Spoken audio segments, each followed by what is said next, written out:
Hi guys, मैं आज आपको बताने वाला हूँ कि मैंने सेट ए के लिए कैसे प्रिपेयर किया था।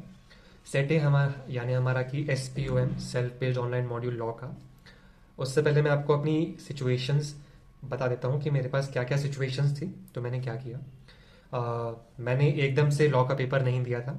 मैं पहले अपने एग्जिस्टिंग सब्जेक्ट्स को ख़त्म कर रहा था, और जब मुझे लगा कि मेरे जो बाकी के सब्जेक्ट्स हैं उसमें अमेंडमेंट बहुत ज़्यादा है, तो मैं उसको अभी नहीं, मैं उसको बाद में कवर करूँगा। तो पर मैं इस टाइम को यूटिलाइज़ करने के लिए मैंने SPOM का मैंने सहारा ले लिया।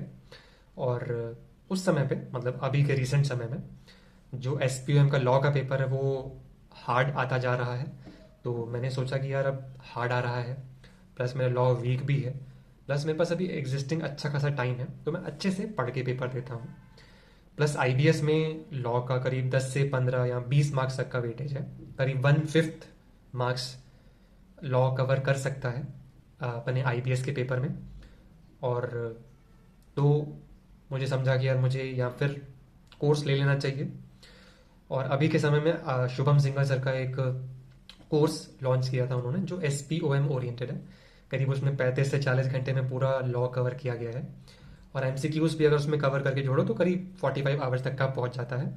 पर हाँ, मुझे अच्छा लगा देख के, और मैंने फिर वो परचेज़ किया। मैंने थोड़ा सा यूट्यूब में भी सर्च किया था। उसमें क्या था कि बहुत सारा मुझे कंटेंट कहीं पे स्ट्रीमलाइन फॉर्म में नहीं मिल रहा था, सब बिखरा बिखरा पड़ा है, अमेंडमेंट्स बिखरे बिखरे बस पड़े हुए हैं। मैंने फर्स्ट टाइम लॉ नहीं पढ़ा, तो मुझे नहीं पता क्या आना है क्या नहीं आना है। तो मैंने 2 से 3 दिन ट्राई किया, नहीं समझा। लोग बोल रहे हैं, फटाफट बोल रहे हैं, फटाफट रिविजनरी ऑडियोज में सुन रहा था, पर मुझे कुछ समझा नहीं। और लॉ में एक तो इतनी सारी लिमिट्स टेक्निकलिटीज़ हैं, फास्ट फास्ट पढ़ के मुझे समझ नहीं आता कि मुझे रिटेन होगा कैसे। तो आखिर में मैंने जो डिसीजन लिया वो क्या था कि मैंने लेक्चर्स ले लिए। उसमें मुझे एक MCQ बुकलेट मिल गई, एक थ्योरी बुकलेट मिली, और एक हैंड रिटन नोट्स मैंने खुद बनाए। सर जो बनवाते थे अपन से, जो बहुत कम है क्वांटिटी में, जो कि बहुत आसानी से हमारा लॉ रिवाइज करवा सकते हैं। प्लस उससे भी एक आसान सी चीज़ क्या थी, हमें ऑडियो नोट्स मिल गए थे। तो मैंने जबकि उनकी लेक्चर्स लिए थे, मेरे लिए वो ऑडियो नोट्स कर पाना बहुत आसान था, क्योंकि बाकी लोगों के लिए वो टफ है। वो ऑडियो नोट्स हैं, मतलब वो रिविजनरी वीडियोस हैं, तो मतलब वो रिविजनरी ऑडियोस हैं, तो उसको सुन सुन के मेरे लिए वो रिवाइज कर पाना बहुत आसान हो गया। और मैंने करीब 5 से 6 बार पूरा लॉ सुन सुन के रिवाइज किया। लिमिट्स मुझे याद हो चुकी थी। और करीब मैंने 5 दिन खुद को दिए थे, जिसमें से 3 दिन मेरे ऑफिस के दिन थे, जिसमें मैंने रिविजन किया था। मतलब क्या, मेरे कोर्स खत्म होने के 5 दिन बाद मैंने पेपर दिया था। और उस 5 दिन में मैंने करीब 5 से 6 बार लॉ को रिवाइज कर लिया था, है ना, लॉ को, CA फाइनल के लॉ को। और मैं आपको एक चीज़ बता दूं, कोर्स कम नहीं हुआ है, सिर्फ मोड ऑफ एग्जामिनेशन बदला है, कोर्स उतना ही है।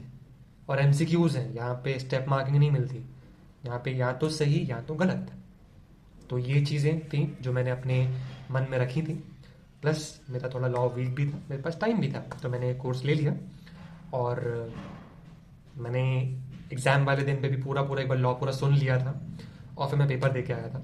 और मुझे लगा था कि वो आसान आएगा, पर वो आसान था नहीं, वो डीप पेपर आया था। और मैं सही बता रहा हूँ, अगर मैं वो खुद से अच्छे से तमीज़ से नहीं पढ़ता तो मैं नहीं कर पाता। तो एक ये चीज़ थी। प्लस एक चीज़ और है कि अगर आप चाहो तो आप खुद से भी पढ़ के देख सकते हो, मुझे कोई प्रॉब्लम नहीं है, या फिर किसी को भी कोई प्रॉब्लम होनी भी नहीं चाहिए। आपको अगर खुद से पढ़ना है, आप खुद से पढ़ो। आपको कोई मेंटर चाहिए, आप मेंटर चूज करो। कुछ भी करना है करो, पर एट द एंड आपको पास होना पड़ेगा। तो ये मेरा एक्सपीरियंस था। और थैंक यू। अगर आपको कोई और चीज़ पूछनी हो तो आप कमेंट सेक्शन में बता सकते हैं। Thank you.